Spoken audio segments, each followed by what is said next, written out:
The great thing about presentation skills is once you know what to do, once you know how to do it correctly, every single time you have the opportunity to get up and speak, you get a little bit better. After today, you're never going to be able to look at another presenter or be able to sit through another presentation in quite the same way.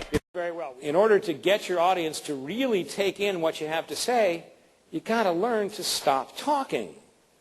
Stop talking long enough for them to ingest that last thing you said, get a picture of it, try to put it into a context that they know before moving on to the next thing you're going to say. The pause is absolutely the most important thing you can do. Time could not go on if it weren't filled with your words, right? You, the speaker, and every individual in the audience have to be on the same page, on the same wavelength every step of the way. You can't give them any reason to be thinking of things other than your message. Unfortunately, most of the behaviors that speakers engage in send audience members off on what we call journeys of self-discovery.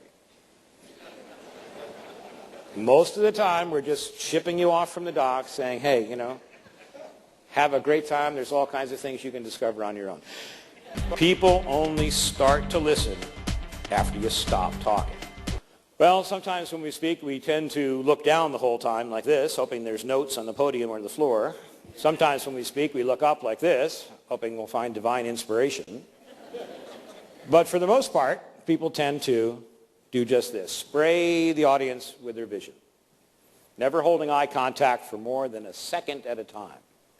The problem is, although we were told to do it this way, we told what to do, nobody really told us how to do it. Okay, you're never talking to a group of individuals. You're always speaking to the individuals in the group. If your eyes aren't locked, your jaw must be.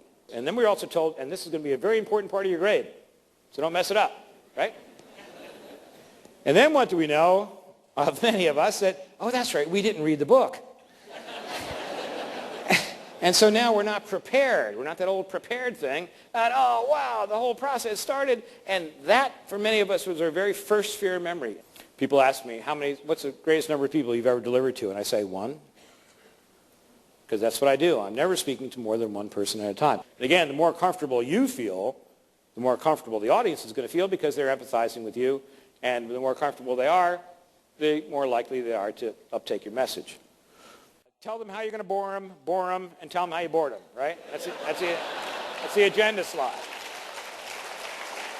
Successful presentation is always going to come when you approach it in not the least prepared way, but the least practiced way. You don't want to be practiced because it's going to flatten out your delivery.